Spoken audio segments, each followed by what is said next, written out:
Yeah, so we'll be starting off now. So hello everyone. I am Anubha Kushwaha and I am on behalf of Open Source Help Community as a part of the weekly open source.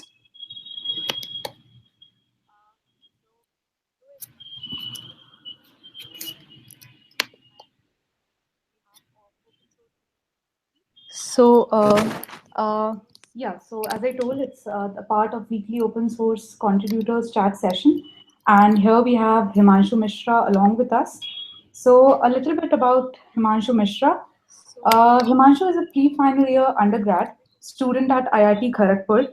He started contributing to open source as a fresher and is involved since then. Been a Google Summer of Code student in 2015 and 2016, and he's currently a mentor in Python Software Foundation. He is currently interning at Elanic in Bangalore as well, working primarily on React.js and React-Native. So, yeah, that was a pretty brief introduction about you, Himanshu. Anything you want to add up? No, that's all. That's great. So, yeah, let's start with this great interactive session. Yeah, the first question that I have for you, Himanshu, is that what was your first contribution to an open source project and to which organization? Okay, so in that case, I would like to do a screen share so that I can show everyone the first pull request I made. So Yeah, before that, one thing also to the viewers, there is a to the right, you can see there is a live chat as well. So you can post your queries and questions along, and okay, Himanshu will carry on. okay. So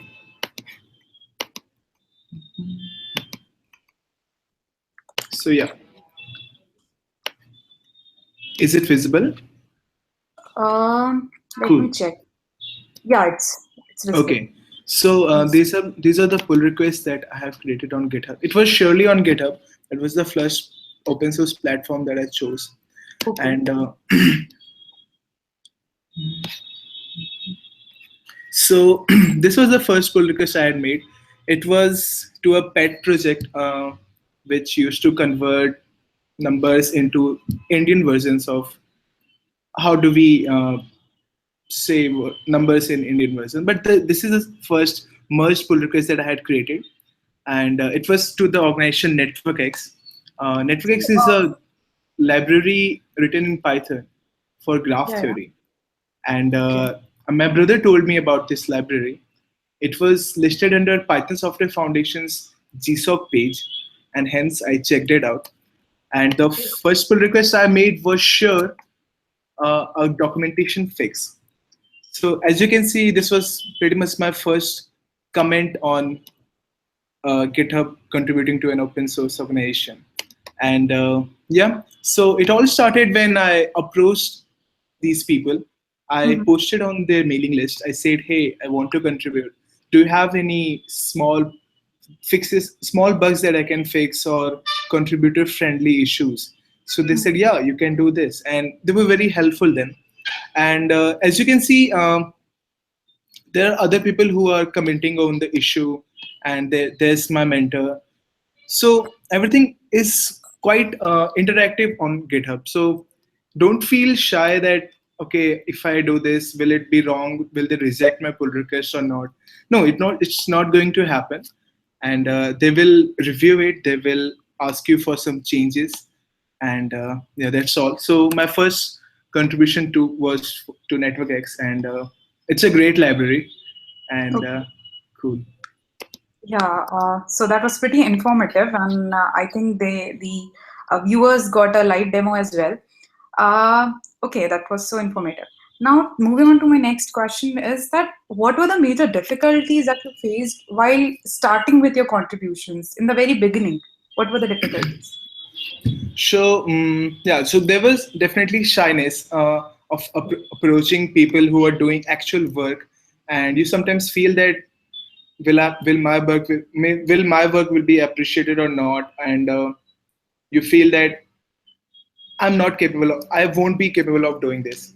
So this happened with me also. So my brother was a GSOC student earlier, and in my first year he kept telling me that, hey, you should try this, and I was excited, but again I felt like I couldn't do it. And so that's the thing, you should not feel this, because everyone is a beginner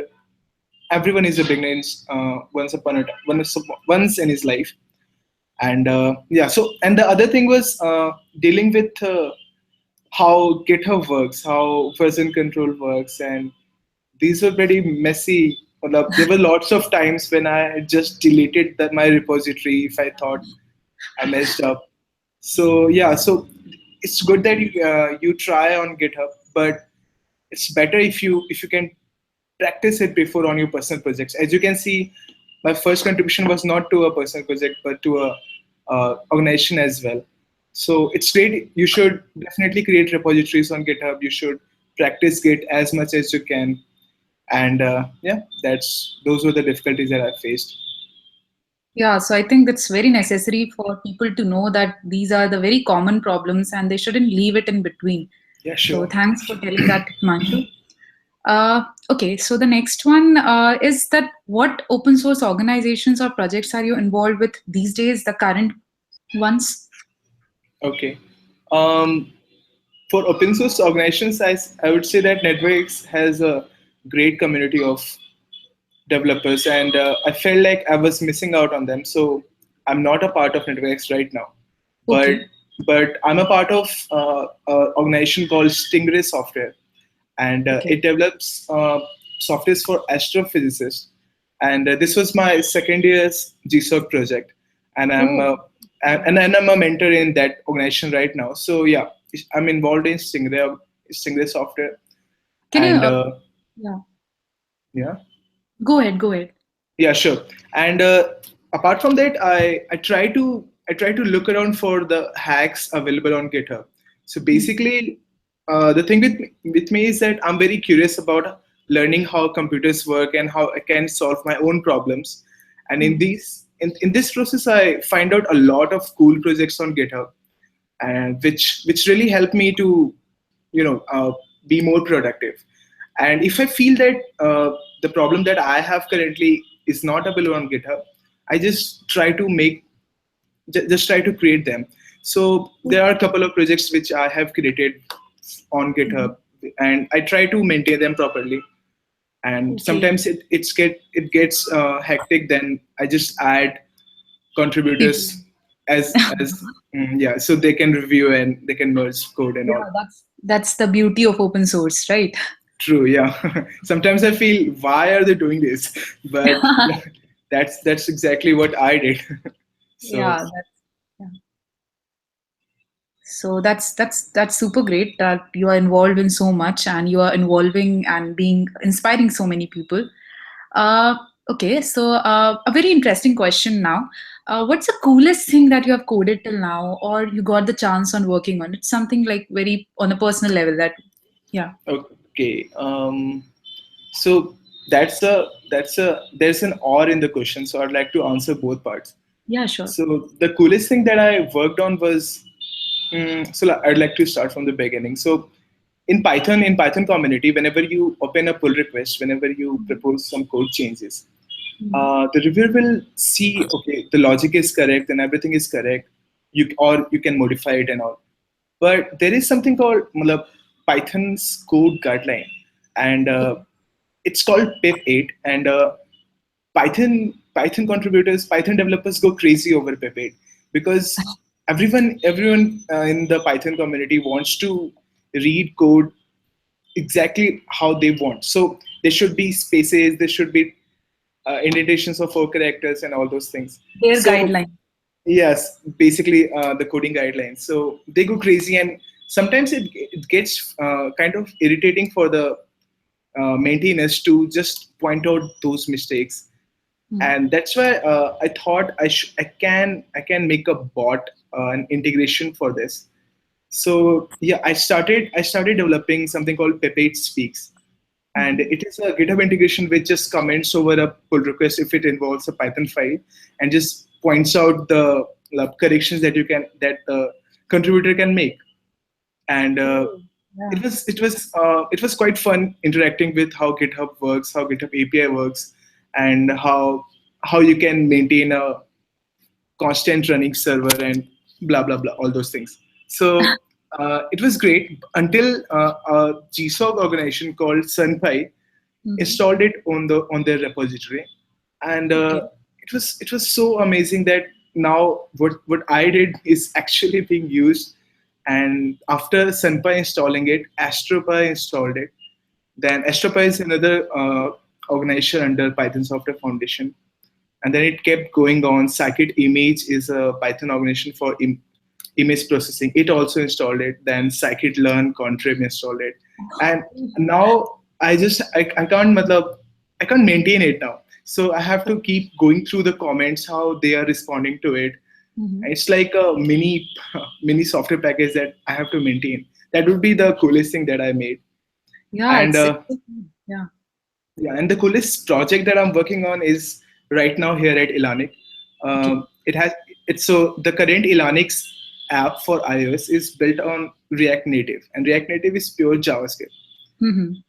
Not pure JavaScript, but you have to code in JavaScript to Yeah. make an app. And I had my experience with making Android apps. So I had a Redmi 1S phone and I installed Android Studio. And the Okay. first app I made was Hello World, and it crashed. So I thought I'm never going to make Android. I'm not able to make any Android apps again. Mhm. But React Native just makes it so easy. You use the concepts of React.js to make Android apps, and Android and iOS apps, one single code for everything. So So this it's is pretty platform great. independent? Yeah, it is platform independent.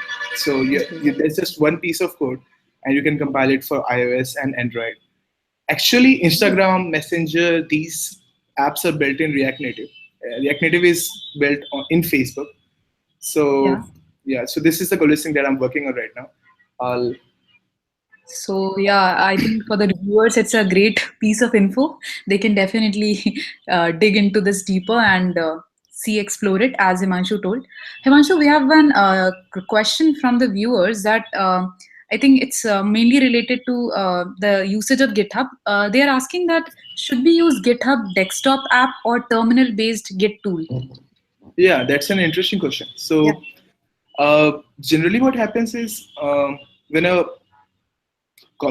whenever a student comes in college in first year, Mhm. and he or she is not aware about what operating system to use, and by default they Windows. land using Windows.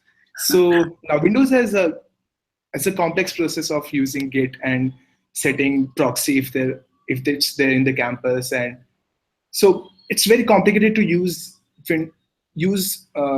all these command line tools on Windows. So for to the answering to that question, the thing is that if you are Windows, you should definitely use GitHub Desktop. But if you are on Linux or Mac OS, you should not actually, because in that process you don't understand what is going behind. So in GitHub Desktop, you can just squash commits and do a lot of git tricks in just one click. And I think that you're missing upon a lot of things how Git actually works. It's beautiful, and so you should try to avoid GitHub Desktop once you are on a Unix operating system. But on Windows, you should definitely use it. It's a great piece of software, and I do recommend it for people who are on Windows, who are stuck on Windows. So, So Himanshu, I think I've also heard about Git Kraken. Have you used that? Git Kraken. Yeah. I think I have not heard of it. Okay. For the Hmm, viewers, they can also dig into that. Uh, okay. yeah. Okay. So my next question to you, Himanshu, would be how can someone get started with contributing to the projects that you mentioned, like Stingray, TimeLab Technologies Limited, and Python Software Foundation projects? Hmm. So the current, so most I've worked on open source organizations mostly in Python, Mm-hmm. and the thing is that you should always try to use the software before you want to contribute. So Okay. what happened with me is like in NetworkX, it's a great piece of software for graph theory, and I didn't know graph theory then. But You it's started fun. You should. about the networks thing. Networks is about graph theory. Oh, you So started it contributing to it while you were in your second year, right? that was my first year. Oh, first year. Okay, great. Yeah, so I didn't know graph theory then. So it was fun to learn the basics of graph theory then only, and I used NetworkX. So while you are going through the process of using a library, you will definitely end up on reading their documentation, the tutorial. And if you feel that okay, if this could have been written in a better style, or there's some mistake in the documentation, that's the first point, and it's a good point to just go on and change the documentation file in the repository. So you should definitely check out the documentation. That's the first thing. So in Stingray, there are lots of codes and very less documentation. So that's how you can start with Stingray. And for NetworkX, I think it's the same. And the network in while I was in NetworkX, it's a graph theory library. There are so many graph theory algorithms out there. Just check out if you know an algorithm which is not available. Just start the discussion on their Google groups. Hey, why is this algorithm not included? Can I add it?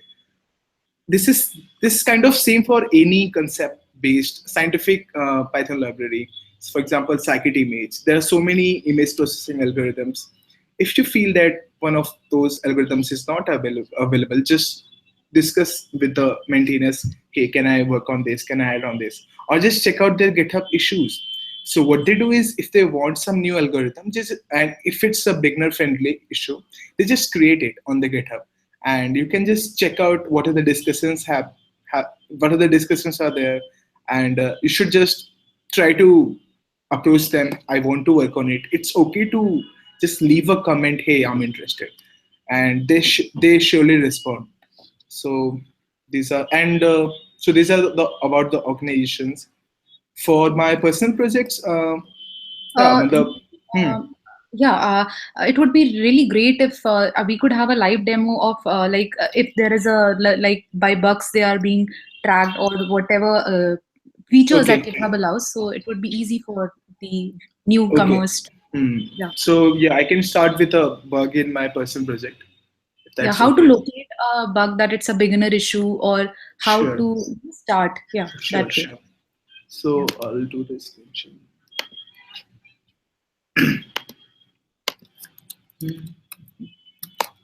So for example, start with this.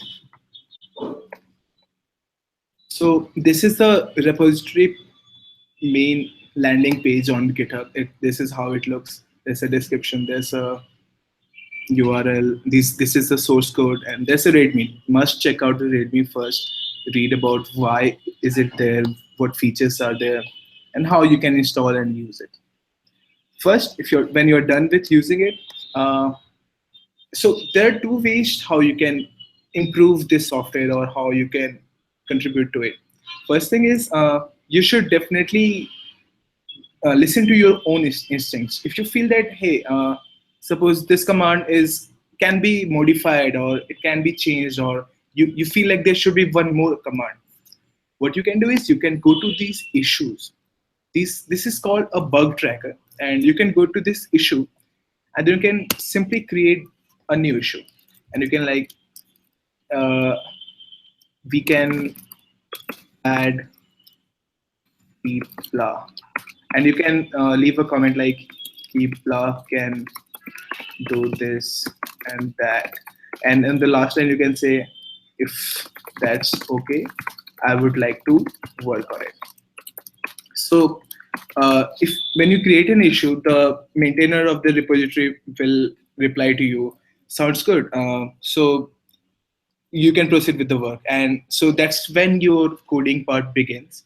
And if you feel like there's something that the maintainer should let you know, you should just ask, am I missing something? What are the core software techniques that are required to make this? So that's one way, when you listen to your own instincts. The second way is just check out the already created issues over there. So you can see, so you can see this.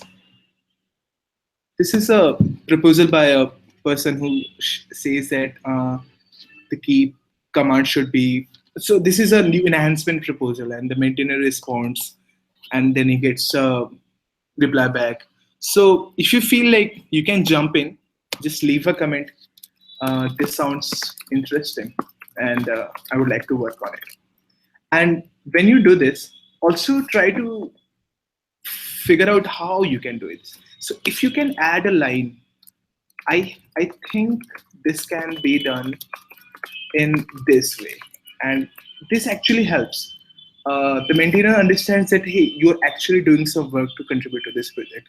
So if there are competitors, if there are, so suppose it would be a GSOC project, if there are 2 or 3 more people applying for this, you will get a benefit if you actually think of an idea beforehand while writing this comment. So that's pretty much it. Yeah. Anubha, you can tell me what am I Yeah, one missing more on? thing, I would love to introduce the viewers about the tax thing also, that we have projects so that they can search the projects if they are interested in, on the basis of, can you do that? Yeah, sure. That's a thing. So Yeah. this is simple. It has been participating. It is it has been there in GSOC organization list for past 10 years, and so Simpai is a library for.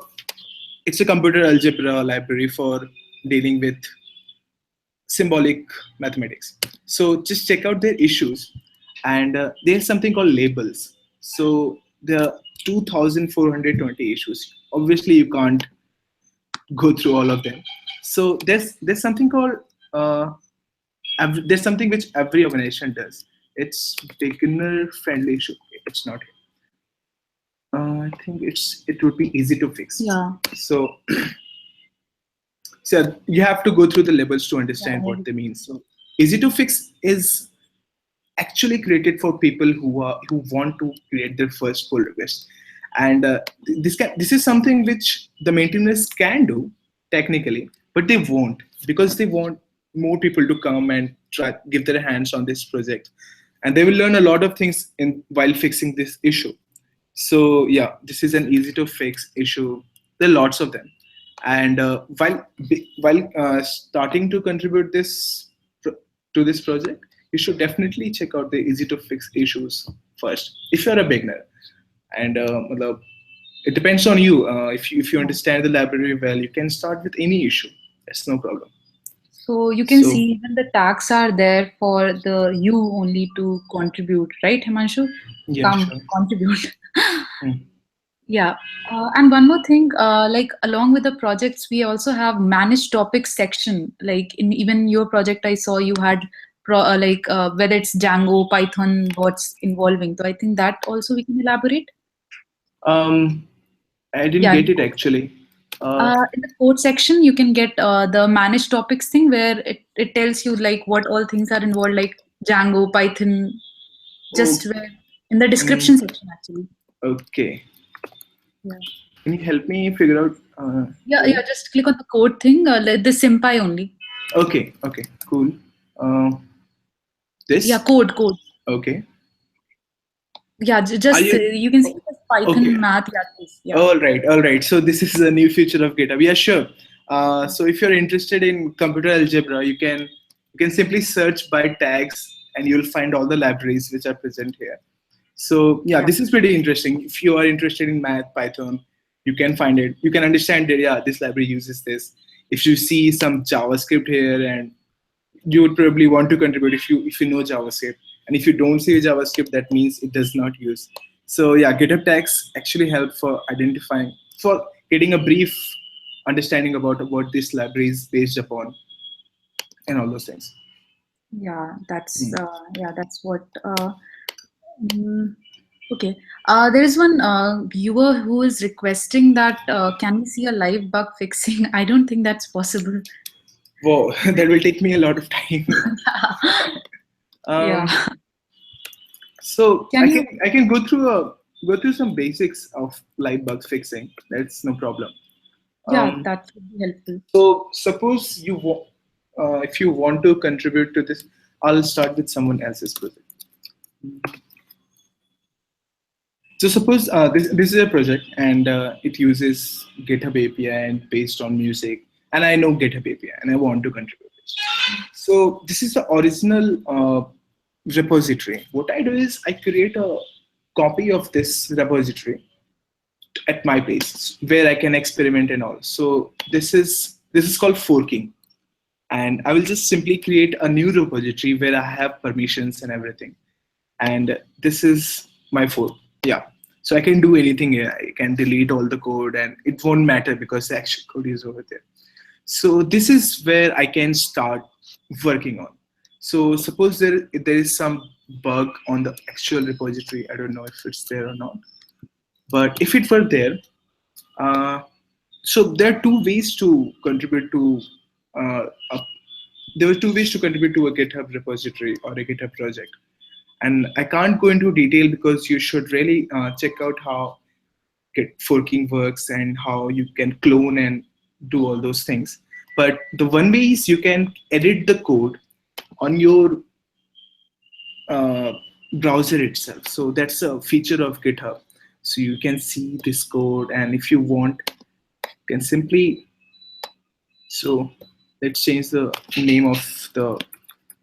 Let's change the title of the page if it were requested. So this is my change, and I want this change to be reflected on the original repository. So what I do is I save this change. This is called creating a commit, and I will describe what change I made. So it will be changed the title of the I can describe some more, and I can refer to some issue number if it were there. I can do a lot of things here. And so Hello? this is yeah. Yeah, I thought we had lost the connection. Go Okay. ahead. Yeah, sure. So this is about committing my change, and there's something called branches in Git. You should really check out why we create branch and or I can't go into version control right Yeah. now, but you should definitely create a new branch and do not mess with your master branch. So create a new branch and name the branch, change title, and then click on this propose file change. So this will take you to a page where a pull request is created. Pull request is a proposal to modify the original code. And it has a title. You can leave comments there, and the maintainer can see, say, hey, project was related, and this new thing is there. So just create a pull request, and now it's live. So this is a pull request you have created. This is the title, and you can see the changes. And if I were the maintainer, this is wrong. This is wrong. So I'm sorry. This is a pull request to my own fork. This is not how it's supposed to be. So what you can do is you can go to a repository. Uh, you can go to a repository. You can check out to the branch you were in. Yeah, sure. This is your branch, and you want to create a pull request from this branch to the original repository. So, so what you can do is, Come. I want, I want, I should just close this. I'm so sorry. It's okay. It's perfectly okay. It happens. Yeah, these things happen. Okay, so you click on this pull request, this button, and so this is the base fork. This is the original repository, and you want to create a pull request to the master branch. And this is your own fork, and you want to create a pull request from your branch. All right. Yeah. Now this looks good. Yeah. So if you create a pull request, change the title of the home page, and please accept this. You should not write this. You can refer to issues, and you can refer to issues. It's a fix for issue number 38. You can write these things, which helps the maintainer to understand why this pull request has been created, and then just create it. Yeah, now this looks good. So the Yeah, maintainer fine. the maintainer can see the changes, and then they will comment, then you can reply and do all these things. So this is one way of contributing to a project. There's another way, do it in command line, do it in GitHub desktop, however you want. And you should just check out how it's actually done. It's so simple to find that. You just have to Google it, how to create a pull request, and you will get everything. So there are GitHub, so there are tutorials, there are actually GitHub articles Yeah. describing about everything. And you should just really read and understand. You will understand. If you are stuck somewhere, there are people out there you can ask on open source help community, Slack, and you can ask anyone. They will help you. It's beginner friendly. It's actually for beginners, but it looks like hard. It seems like I'm not able to do it. I won't be able to do it, but you can. You just need to approach people and read a lot. Yeah. Thank you so much for that live demo, Himanshu. Where did my Hangouts go? All right, I'll stay here. Okay. So yeah, there's one more question which we have from the viewers is that being a beginner, is it better to start contributing to large libraries like OpenCV, Torch, or should I start with a smaller one? That's a good question. So it actually depends. It actually depends. So if you have used OpenCV earlier, if you had a workshop in your college which taught you OpenCV, and you really feel like I can contribute it, and you should really try it yourself. So you check out the issues, or if you have an enhancement proposal, if you want to add some new code, just check out the mailing list. Just report to them, hey, I want to work on this, and so you will understand that you are facing difficulties, and if you are feeling like, hey, I should quit, then you should instantly move to working on your smaller projects. The reasons you will face, the difficulties you will face while contributing to a big projects are the ones which I mentioned, and some more, might be some more. So you'll face difficulties interacting with people. You'll face difficulties working on your commits and the tool which we use to create pull requests. And if you feel like, okay, these are your roadblocks, you should instantly switch to a personal project. Create anything. Create a Minesweeper game. Create whatever you want in your favorite programming language. You can upload your assignments. In first year, everyone gets assignments. You can just upload it on GitHub repository. Try making a pull request for all. And when you're comfortable, you can go back, contribute into larger projects. So it actually depends. You can succeed in contributing to large projects on your first attempt. I mean, lots of people do. Even my first contribution was to a large project. So this doesn't matter. You can, you should just try. Yeah, okay. I think that would have satisfied this question. Okay, so we talked about Stingray. We talked about. We would like more insight into your contributions to Python Software Foundations and basically your contributions to these projects a bit more. Okay, sure. So when I was in my first year, the basic difficulties which we face are I don't know a lot of languages. So I know C, and that's it. That's when you feel like I should try it next year, or should try it in my third year, or whatever. I'm talking about Jigsaw perspective. Yeah. So let me tell you that the language should never be a problem, because you have the time. You have the time to just check it out. You have the time to use it for what. So let's talk about JavaScript. If you're creating a web page of yours, there are particular things which you will use, and you can always learn those, and you can skip all the other things which happen in JavaScript. Same thing goes on with Python.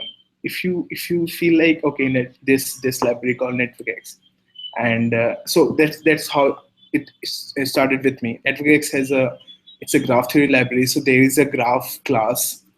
And so I felt like, okay, I can't contribute to it without learning how classes work in Python. So yeah, that was the first thing I learned in Python, apart from dealing with arrays and all. So just check out their code, okay, see, okay, what are the things that are being used in the library, and learn only those things for the particular language. It won't take more than 5 days. Why would it? Because you are you are following your own path of learning that language. No one knows any language completely. Even I know like 20% of the language. So there's so much to learn. Even if you are contributing for long, you will always be learning a language. So there's no point. Hey, so I get these questions. How much time did it take you to learn Python? So there's no answer, because it will depend. It will depend what type of things that you want to contribute. If you are contributing to a Django project, you have to learn Django specific Python. If you're contributing to a command line tool, you'll have to learn that specific Python language. So it's not a big deal. So you should just try out these higher level programming languages, Python, Ruby, whatever community you have in your college. So in my college, there are not a lot of Ruby developers, and there are so many Python developers. So that's why I chose Python. That's how you should make a decision over learning your first higher level programming language. So I started with, so I had a brief introduction of Python. I learned it in 4 or 5 days. Then I checked out what NetworkX had listed on their ideas page. So I can do a screen share again. Yeah. So I can start. So it was Python Software Foundation, GSOC 2015. So this is a list of organizations which come under Python Software Foundation and which was accepted in Google Summer of Code. So there was the core Python, there was AstroPy and everything. So there was NetworkX. So you see these 3 links. These are you should just always check out them constantly while you are applying for a GSOC. So you see their homepage, you see their mailing list and their ideas page. So on a homepage, you will learn about the library, you will see examples, you will see documentations. And on Google Group, it's bi-directional. So you can read the previous discussions or new topic, like if you want to add something or if you want to contribute to something. So that's 2 things. Third thing is their ideas page. So this is specific to Google Summer of Code. And so you can know about what NetworkX is and how your proposals should look. So NetworkX people were good. They also listed how you can learn Git and everything. And that's the project ideas page. So the first idea was about, it is something. So I checked it out. I couldn't understand it. And I just moved on to the next idea. And this is all it was there. So from the links here, you have to explore on yourself. So check out the discussions which previously happened in the library. So it started in 2014 and it went on, and so they were discussing about the feature and everything. And you can see my first comment on this issue, and it's exactly what I have been suggesting. Hi, this idea seems great to me. I would like to work on it. And then I commented something which showed that I have some idea about this project and I have worked on it. I looked around and everything. So I got a reply from my mentor, and it began. So check out their ideas pages, and what I did was I did the same thing. I understood what they want to do, and then I created my proposal. It was about creating a extension. So NetworkX is pure Python library, but Python can be interfaced with C or C++ because Python is written in C. So my project was to create an interface for NetworkX, and so there's a problem in graph theory that you can't partition it in. So it's an NP complete problem, and it's so hard to write it in Python. So Metis is Metis is a library in C, as you can see. So Metis is a library in C, and what we had to do is we had to create an API for this Metis library. So yeah, that's what I worked in my first year. So it was a mix of C, C++, and Python, and that was pretty good. In my second year, I just checked out the organizations which were in Python. I didn't want to do any C, C++ anymore. So this was the repository which I came upon, and I checked out their documentation, their ideas page. It's all listed there. When you are, can I show the Google Summer of Code uh, page? Google Summer. Yeah, that would be super cool. So Yeah. I'll talk about GSOC later on. Yeah, So there this are is many questions pulling up on GSOC right now. right. Oh, cool. So this is Google Summer of Code page, and this is organization list, and yeah, this is the reference. You can see their So, you can like see their what I got to know that you got to know about string rate from your elder brother. From where did you get to know about Python Software Foundation? Okay, so I got to know about Python Software Foundation from my elder brother, Okay. and yeah. So what you can do is you can simply search on the organizations list by your favorite programming language, and it is Python Software Foundation on the second index. So you should just check out their organizations list, and if when you go on the Python Software Foundation's page, you can see the ideas list. Yeah, sure. They have changed the website, but it looks the same. So you can see all those organizations which have participated this year. There must be TimeLab. Yeah. Yeah. So this is TimeLab is an organization under which Stingray comes under, and so we have currently 2 students, and both got to know about TimeLab just by checking out these organizations list.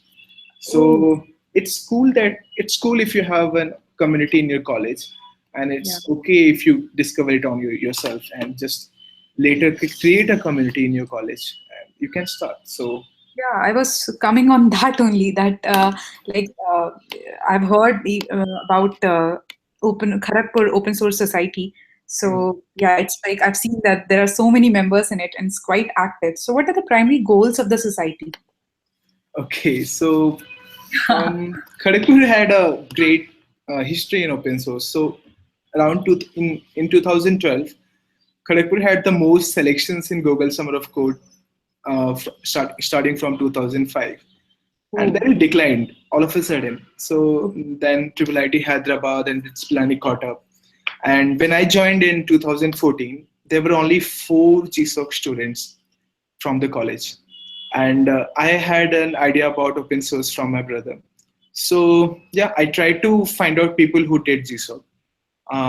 There was a great senior of mine, Harsh Gupta, who did GSOC in the same year as my brother. So I knew him before coming to college. And so it started then. And in my second year, we and bunch of seniors had a plan of creating an awareness group so that we can tutor people, we can teach a lot of things which they don't know. We can spend some time on it, and there was really good people then. They all they all liked the idea. They all wanted to help, and that's how it started.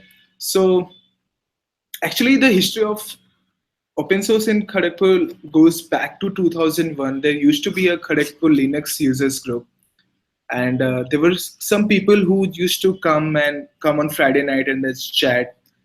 And it's great that in colleges most seniors want to help juniors, and it's so amazing they are ready to spend time on you, and if you want to learn, and they're ready to teach. So I got to know about those people. I hang with those people, and now we currently have 2 groups in our college which focus on promoting open source. okay. So first one is MetaKGP. What? MetaKGP, MetaKGP. Okay. So yeah, so MetaKGP is an organization. It started with Wikipedia for Kharagpur. It started with documenting everything inside Kharagpur on in Wikipedia style. So the link for is wiki.metakhp.org, and Yeah, I think I'll post all the links later on. yeah, sure. So you can see MetaHP how it started. There were seniors who wanted to create this, and then they got into touch with people who wanted to help. So MetaHP started. Then MetaHP had a lot of projects, and people just go there, and then they're like, "Hey, I want to work on this. Can somebody help?" And there's so many people out there. They just come and then they look, yeah, I can work on it, and so they participate in hackathons. Then there's this inter-IIT hackathon which happens between IITs. So MetaHP has had its own team, and it's all going great. And apart from MetaHP, we wanted to create a group of GSOCers. So I would like to give a brief introduction about Google Summer of Code if people don't know. So Google Summer of Code is an I'll before you begin, I'll just pour in the questions that they had so that you include it in your answer. okay, sure. Few of them were like, what are the things which we need to keep in our mind while creating or submitting a proposal for GSOC organization? Okay. And the second one is, how much experience do you need with a specific organization to get selected for that particular organization in GSOC? Community bonding, I guess he's asking about. Okay, how much experience? Yeah, experience in that particular organization for which he wants to apply for GSOC. All right. Yeah, sure. So let's get started on Google Summer of Code. So for that also, a big congratulations. I heard this year your college had 31 selections to GSOC. Yeah, thanks. Yeah, that's all the dreams in my first year. So Okay. yeah, let's get on the Google Summer of Code. So it's a program by Google which to promote open source among college students. It is necessary because there are so many open source projects and organizations which we use, which so many companies use. But if you see, all of them are developed by people, mature people who know why it's necessary. But college students do not get this instinct of why should they contribute. Yeah. So they see, okay, this is not helping in my career, and I can work on my academics, I can work on assignments. Why should I just go out and contribute to things I don't care about? So Google did a great thing. It started with a type of a summer internship, but I don't know what Google earns from this, but it just helps so many students get traction to open source communities. So what you have to do is you have to look through the organizations which were selected, and you just have to, and they also already list their ideas which you can work on it. So they list their project ideas. Apart from that, you can propose your own idea, and that's where proposal comes in. So you see a bunch of ideas, and if you have another idea, you write a proposal. You describe what's the problem, what is the problem, how you want to solve it, what are your timeline, how you think you can solve it. And so GSOC also has a great student manual. It's quite it was quite surprising to me that a lot of people do not know about this. GSOC has a great student manual in which every question is answered, how your proposal should look, what are the things that you need to include in it. I can tell based upon my organization, my two organizations and my experiences, but that won't be exhaustive, because you should really check out the student manual. But I can tell what things that I considered. So you should really do a lot of prototyping. Prototyping means before writing code, you should structure how you should tell the mentor that, hey, I want to structure my code this way. I think these are the modules that I'll be working on. These are the classes that I'll be creating. This is prototyping. This helps so since I'm a mentor now, I can feel why it was important, because when I'm seeing 5 or 10 proposals in front of me and I have to choose just one of them, I will choose the person. I will choose the student whom I can trust, whom I know that that person has actually thought of how is going to or she is going to write code. So yeah, that's where prototyping helps. And you should and the other thing is you should be honest as much as possible. So you should really ask your mentor, hey, I'm not able to understand this part or that part. So the mentor actually replies, and why shouldn't they? Because Yeah. the main goal is to getting the work done and making a good contribution to the open source community. So there's no one-on-one. He or she is not an employee of yours. So you should just really ask questions to them, and so yeah, that's where it helps. So while writing your proposal, make sure you get it reviewed once before submitting it for final. So you can ask a mentor to, hey, you can ask a mentor, hey, I've written this proposal. Can you please review it? And the mentors will look on this, and if you have made a huge mistake, they will instantly point it out to you in time, and you can correct it. Or if there is something you have missed, they can point it out. So do not. So this doesn't work like hackathon. You should not just write a proposal and then submit and forget about it. Wait for the results. It doesn't happen this way. So in Google Summer of Code, you need to be in touch with the mentor. You need to be interacting with them, and you will get an idea that whether you're doing good or bad. So it's quite a long process. You have to spend some time with your mentor before. Spend some time means communicating, and so be bold on your proposal. So just ask questions to their mentors. That's all, and to read the student manual. That's an exhaustive I guide. think they should completely understand the requirements of the project they're applying to. Yeah, that is true. That is true. Uh, at first, it might be overwhelming because yeah, it will surely be. So you should understand what the actual problem is. If you don't feel like, if you feel I can't understand this, and you have asked questions to your mentors, and they have replied, but still you are not getting it, just switch to another idea and do it as soon as possible because there are so many people applying for GSOC. So find an idea which you can properly understand or have a little bit idea about, and then just stick to it. Stick to it until everyone has submitted the proposal. So you should really understand your idea. To add up about the importance of timeline in a proposal.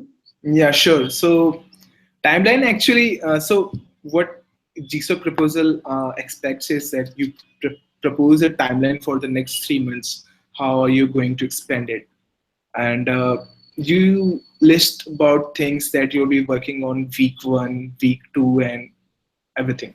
So create a detailed timeline. Create so not for daily, but create a summary for what you're going to do in this week and before the uh, review before you I forgot the term actual, but when you are reviewed that whether you have done your work correctly or not before the finals, before the midterms. So list down those things, and while writing your timeline, propose as little as possible. So you can't go on like, hey, I can do this in 1 week. It's possible. No, it sometimes it is not, because you have to test it, you have to document it properly, and consider all these things. Don't just consider writing code. Writing documentation, writing test, and discussions, all these things are important. So you have to think about the next 3 months that you propose, and it reflects in your timeline. Yeah. So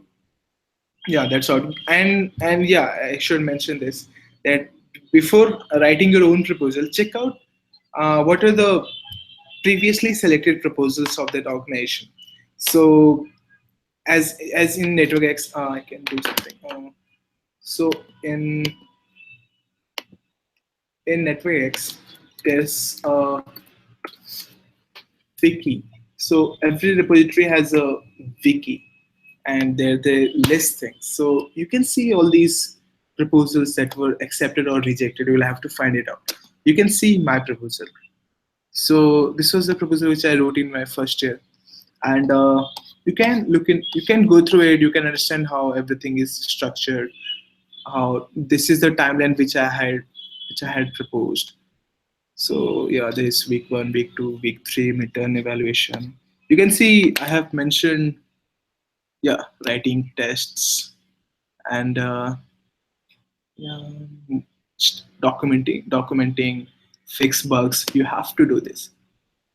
I'll Yeah. also be writing tests along this. Yeah, so I completely agree with you. It should be a very realistic timeline, not Yeah, something bragging that yeah, you can do this and that. They will yeah, understand. yeah, yeah. They do actually.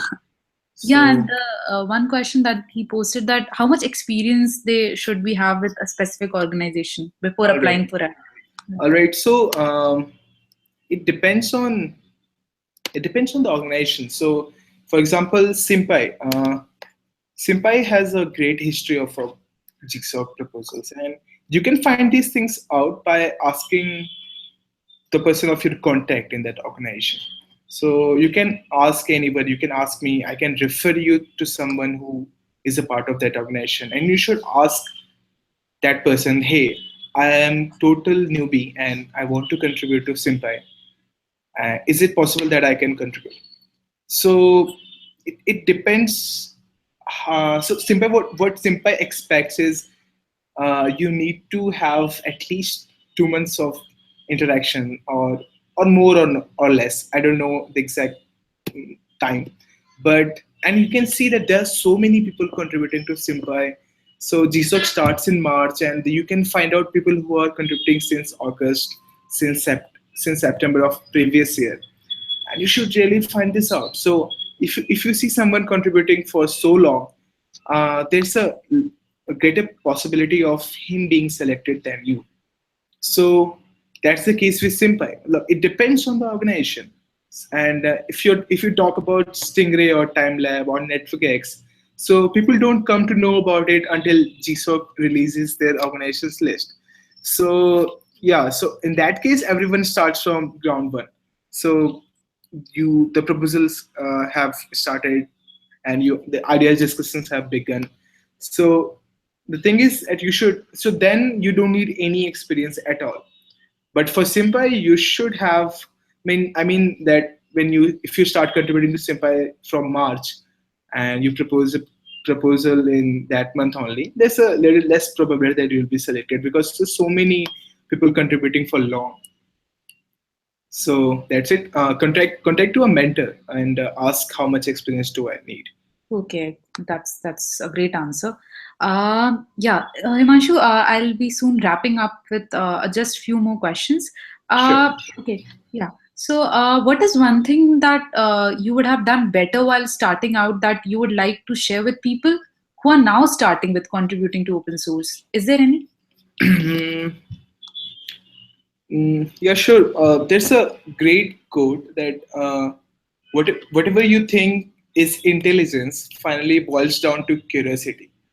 It's by Yeah. Aaron Swartz. So the thing is that I was curious initially, but there were so many times that I got frustrated and I quit opening my laptop. I didn't open my laptop for 3 days straight because I couldn't solve one bug. So don't get frustrated. Talk to a senior who has gone through all this, and it actually helps. So I only had my brother as a point of contact whom I can reach to if I face any difficulties. But if there were a larger group of people who were doing the same thing, so in my first year, I was the only one who got selected for GSOC, or who must have also applied. So I didn't have any friends who were applying for GSOC in my time. So if it's possible, try to get in contact with people who do these things and who are facing these difficulties, or who have faced these difficulties, and you will face a smaller time period of frustration. You will quit. You will think of quitting a lot of times, but if you just reach out to them, that will surely help you. So that could I have done. Yeah, so it's a great message to all of you that frustration can come to anyone. So it's very Sure. natural, but it's the thing you need to go on.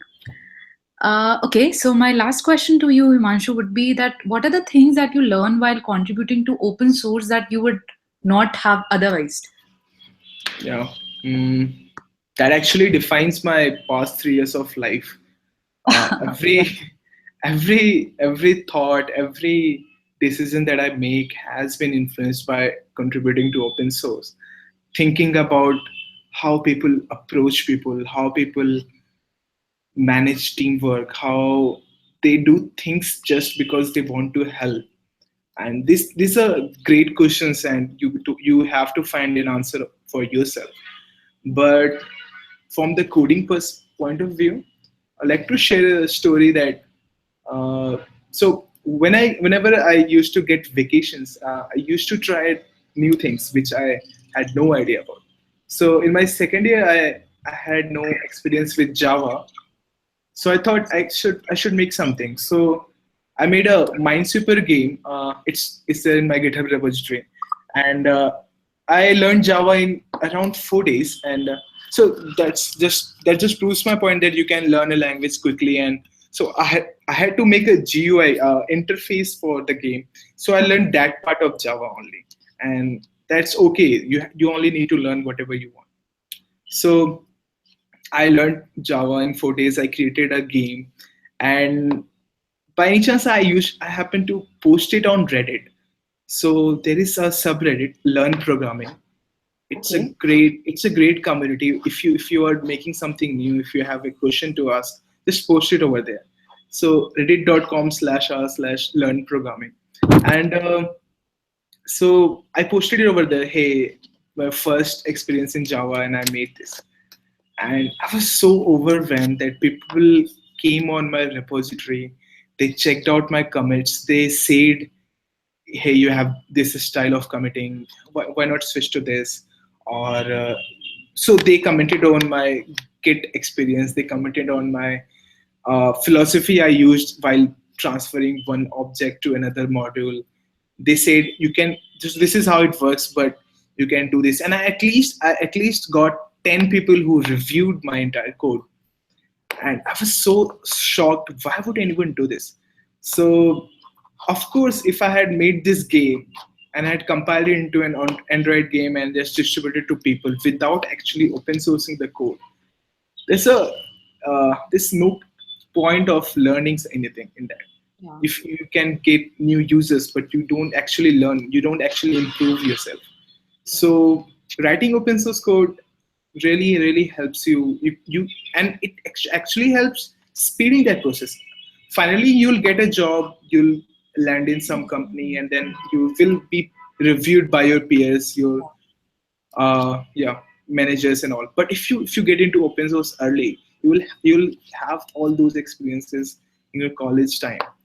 So college time is a great time to contribute to open source. When you get into work, there's so much things to handle. But in college, you just sit around, listen to music, and if you feel bored, just check out new cool projects on GitHub. It's actually fun. Yeah, it's actually fun. Even I agree. Open source is love. Sure.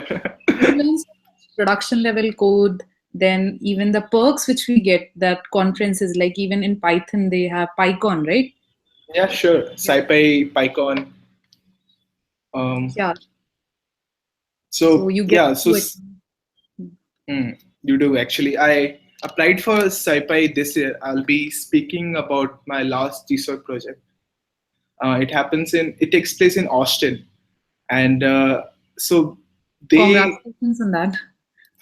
thanks. So it's not just the talk. So they also give you full financial aid to come to the talk, and then they give you airfare, hotel charges, and everything. It's so fun. Yeah. You're in your college and you get to hang out with actual researchers, the actual people who use your libraries, and it's so fun. Even in India, SciPy India takes place in IIT Bombay, and so I had a so in my second year I gave a tutorial about network X over there, Mhm. and there was a professor from Pune University just sitting there, and he thought he can organize something in his own college. And then he later contacted me that, hey, we are organizing a graph theory workshop for 2 days. Would you like to come and tutor? So it was fun roaming around. They talk to those people, and there's so many perks involved. Yeah, even in GSOC, so the stipend is pretty good, more than any Right. internship money that you'll make in India. So, and if you get into GSOC, so many people know that hey, this guy has done GSOC, so they have this idea that you already are mature in writing code, in good code. You have So passed a particular standard if you are a yeah, GSOC, yeah, right? sure, yeah. So that's a tag basically. But you Yeah. actually know how to do teamwork and how to write code for other people, how to document and all. So it Yeah. actually helps. Yeah. Networking is also another perk, right? That All right, sure, yeah, very much. Yeah, so I think we are done with most of the questions. There is just a few questions that our viewers have. Okay, so the first one is Himanshu, how do you manage your time, contribute to open source, work on your projects, as well as manage your college along with internship? All right. Uh, so I don't know how to answer that question because I actually, when I go in my room, I see. So you can. So yeah, I do have an answer now. So I am actually quite inspired to contribute to open source. So when I go home, I see that hey, 15 more people are actually using my software. It just makes me so happy that, and they propose some. So if you check out the issues of Pipit Speaks and Keep and all the other things that I have made, you can see how people are actually using it. They are proposing new ideas. They're saying you can do in this way and that way. So yeah, I get this inspiration and I see, yeah, I can watch a movie now, but I can write this piece of code.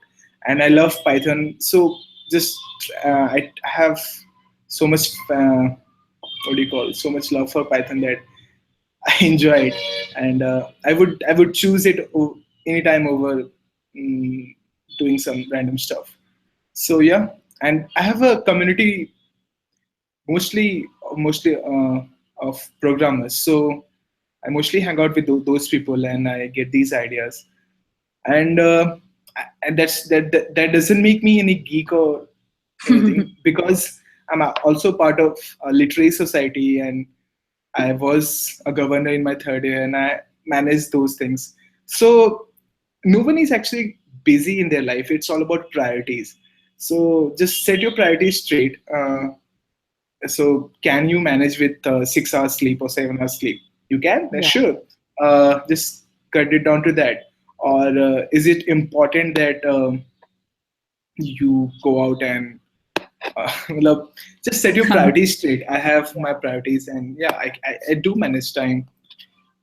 There are so many things that I miss. So managing It is a trade-off. You have literary to miss. society, yeah, there's so many things that I miss. I can't go home in between the college because I think that yeah, I can use this weekend to work on this new thing, Yeah. and yeah, it happens. That's your passion is speaking. That's so great. Yeah, it's constantly inspiring me to do things.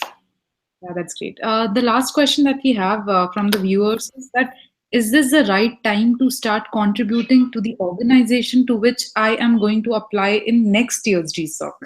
It's Mm, right now. yeah, so it sure. So if you make a pull request right now, and if you can get it merged in June, I'm sure that you have your 90% chance of getting selected next year. So there's nothing surprising about it. It absolutely increases your possibility of getting selected in GSOC. And if you are in organizations like Simpai, this is the time when people start. So yeah, this it's never too early. You can start anytime. And so it might be a case when if you apply for Stingray, if you start creating pull requests for Stingray, you might not get a response instantly because the mentors are busy with the students and they don't find a lot of time to look upon the new contributions. So it's not necessary to contribute right now, but it's so awesome that you're thinking of contributing in this time. So yeah, sure. Yeah, I think that has resolved most of the queries that we had. And in general, I think it was a really informative session that we had. And thank you, Himanshu, so much for taking out the time to be with us and Yeah, give sure. this wonderful session. Sure. Yeah, to the viewers, I'll post all the important links that Himanshu mentioned so that you can access them later on. And thank you, everyone, for joining us. I think we all had a great time. So, yeah, Yeah, okay. cool. Good night. Now, thank you so much. Good night. Bye bye. Bye.